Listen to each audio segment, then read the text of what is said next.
Okay, so yesterday I steam cleaned the gearbox, the thrust bearing and the release forks and the dust cover from the gearbox.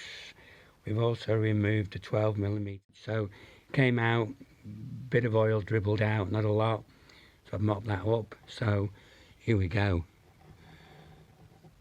So behind here there should be, well, we can see an oil seal there in the end, can't we?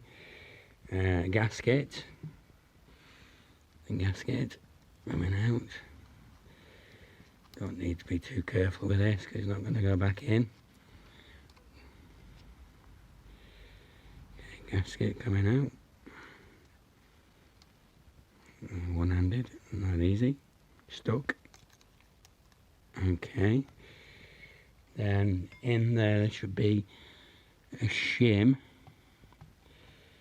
which I can't see at the moment. There's a snap ring.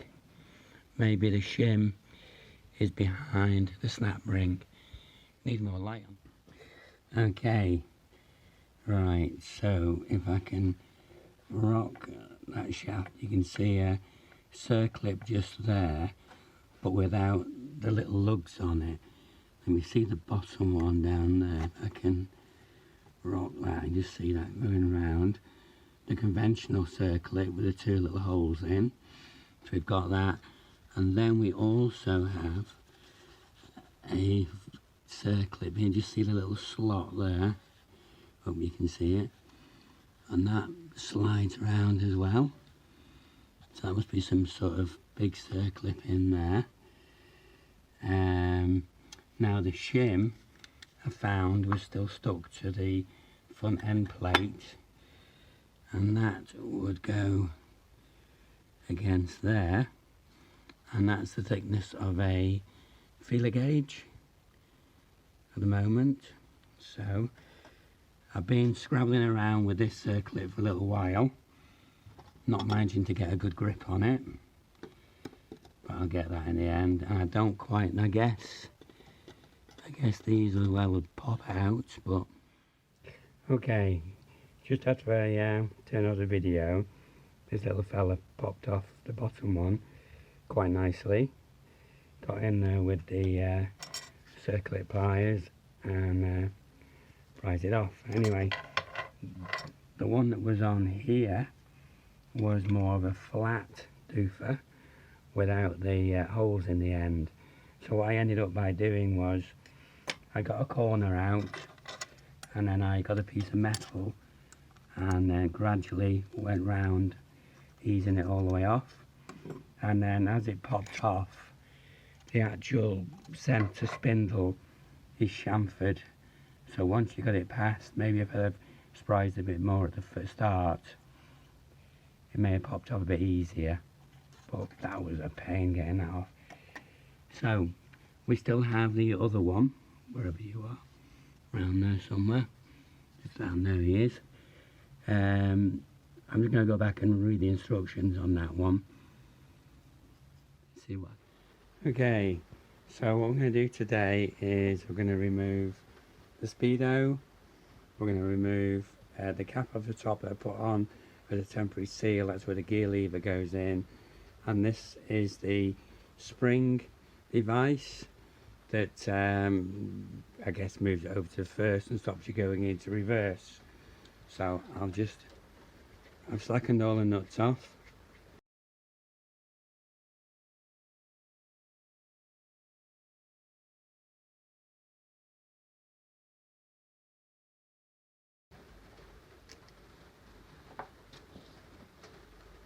Okay. Okay.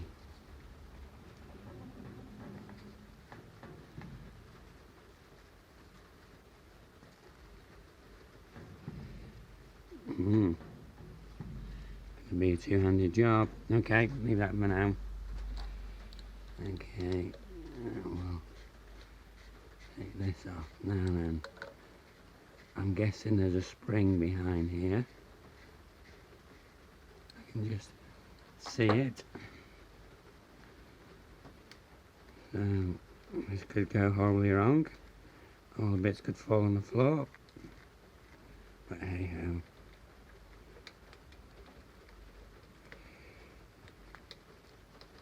Get your finger out of the way. Right, that's one. Okay. Get this for dexterity.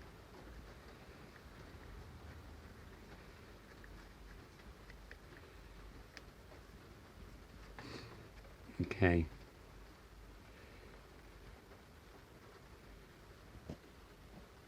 Okay. We have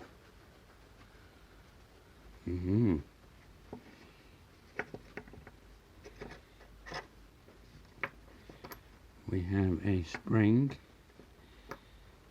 and a retainer. Well, that will push on the gear lever. So okay.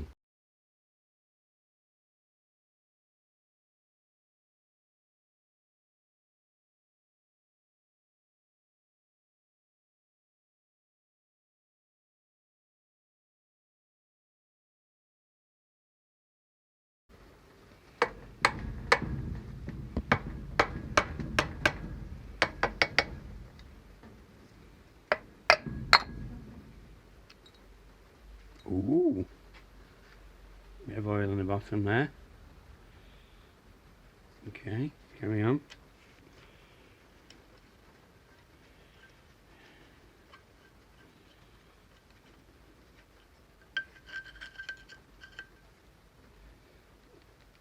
Get out the socket.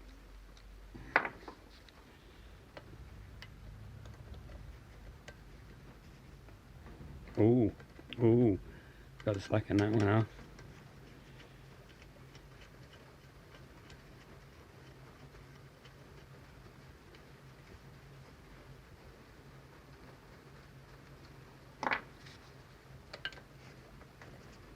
Oh,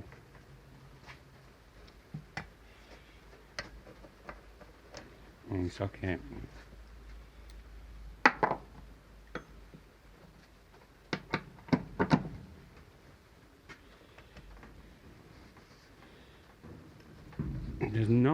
They're not very tight. Nothing here on this gearbox has been excessively tight. There we go.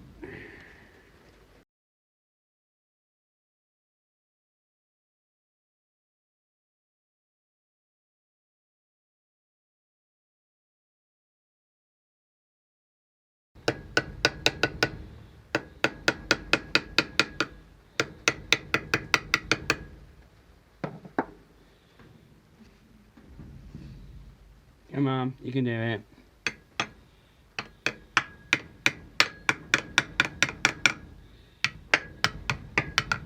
I can hear you. I can hear you. There you go. And there we go, that's the next bit. So, we'll do a bit more thinking and we'll see what else we can find out, hey? This is the, swap hands, this is the, where the gear lever goes in. This is your nylon bush. It's on the end of the gear lever, goes into that hole and then moves it left to right if I can, forwards, backwards, neutral. Now you've got to remember here that you're in reverse. Because the gear lever has a pivot, it means that we know first is on the left, which then becomes the right inside here. So soon we'll need to push it into first gear.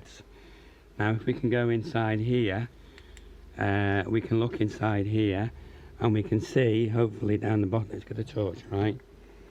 You can see the speedo mechanism down there. This is hard to actually show you, but this without moving over to the left is very difficult to describe, but there is a very basic mechanism down there which stops you from going into reverse accidentally. on the ends here you can see what they called, I forgot what they're called now. They're pins, they're spring pins.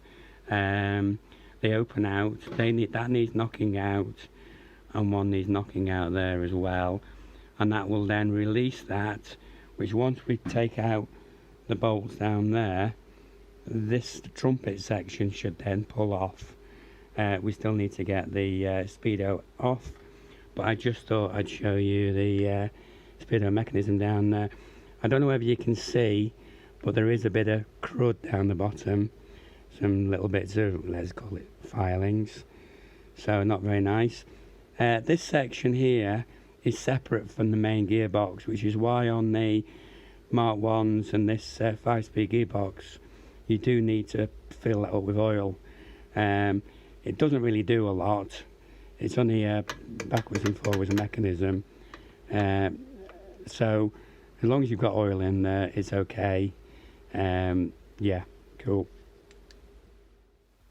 Okay, so what we've done, we've knocked the pins out, spring pins. Okay, these are they're sprung steel, I guess, and as you knock them down the tube they expand, keeps them in place. So we've taken it off the gear selector. Now I had to get it in the middle to knock the pin out, because down the bottom there's a void. Now that void was, you can't see it, but that void was absolutely full of cack. So yeah, change your oil every now and again.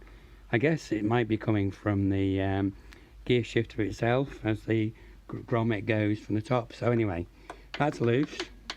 The way I got it out was I tried my trusty punch, which is actually rubbish, but it was too thin, so I chopped the end off a 4-inch nail, and although it did bend a little bit, it managed to drive the spring pins out. So they're both off. I've also taken out the reverse mechanism, the one I couldn't really show you earlier on. I haven't really figured out how this works, so there you go. That was just held in by 2 bolts on the bottom, and then the speedometer as well, that came out as well quite easily. The whole job up to now, I'm not including taking the gearbox out, has actually been very easy, no heavy work up to now. So okay, next job is going to be undoing these bolts under here, tidy away, and see you back in a minute. Okay, just a quickie. I've just taken out these sensors, one at the back here and one slightly further forwards. They are different size buttons on the end, slightly different lengths. So I don't know, one is going to be the reversing lights, and I don't know what the other ones. I'm not sure if in America they have to have it in neutral to work the starter, so I don't know, but hey, maybe someone can let me know. Okay, right, I've taken the bolts out of the gearbox. They were quite long. These are the bolts that went in there. So there was, what, 3, 6, 7, 8 bolts that went round, all equal lengths. So they've all gone through. So this section here is obviously in 2 parts. You can see there's a mastic gunk glue being put on there, and I guess it's going to break somewhere around there as well. So I've given it a little tap. I put it into first gear. The way I did that was I got the nail, check, oh there we are, I located the nail back into the hole and then selected first gear. Okay, so I'm going to put the camera up on the expensive tripod, which is really a step ladder, and let's see if we can manage to capture all this, me struggling with a gearbox. So this may or may not all go to plan. I've got a rubber hammer, so I'm going to tap gearbox, got it wedged on the diesel can. I'm expecting some oil, so I've got, wow, okay. Something's coming loose, but we're not going very far yet. Here we go. Exciting stuff. Okay, now I've got to turn it clockwise. Yep, and it disengages. Okay. Well, that was a lot easier than expected. So, let's see. Let's see what we've got. We bring you around again. So here, we need the torch. We've got the wrong hand, swap hands, forgive. So in there, we have the housing. There we have the gear lever. Really just an oily box now. We have another something there, looks like a tray of some sort to carry oil. As it takes it down to the bearing at the back. Interesting. I don't know if you can see that very well. See that sort of carrier there. And up there at the top, we've got the actual gear shaft. If you can just look down the end of the drive shaft, there's like rifling on the well, the hole basically. There's no bearing, so I'm guessing that that rifling is the end of, well, way over there, which is an oil feed, I guess, goes through. On the switches that we saw, that one definitely is the reversing switch, and this one seems to be activated by two notches on the gear selector. So why two, I don't quite know, but maybe we'll find out. So into the gearbox. The gear, from what I can understand, take this bit down before it falls. Okay, is the gear shaft comes in something like that, a bigger angle, and then it individually moves depending where it is. It turns obviously when you go different parts of the gear lever. Okay, so these moving back. I've got the strength, not on my own. I can do it when I'm not holding the camera, but these basically, if that's neutral, they move to the left or to the right, and then if you go up to let's say second or third, it goes on that notch there, and then reverse. And I guess well, if it was a 6-speed gearbox, it would go one way and then the other. There's a little, can't see it very well at all, there's a little notch down there which obviously switches on the reversing light. Couple of big circlips in there, obviously a big nut there. The speedometer, cog, whatever, just a couple of circlips on there. They're not too difficult to get off. And other than that, pretty good stuff. Very interesting inside. Looking forward to getting the next stage done, but a bit more research. Okay, thank you for watching.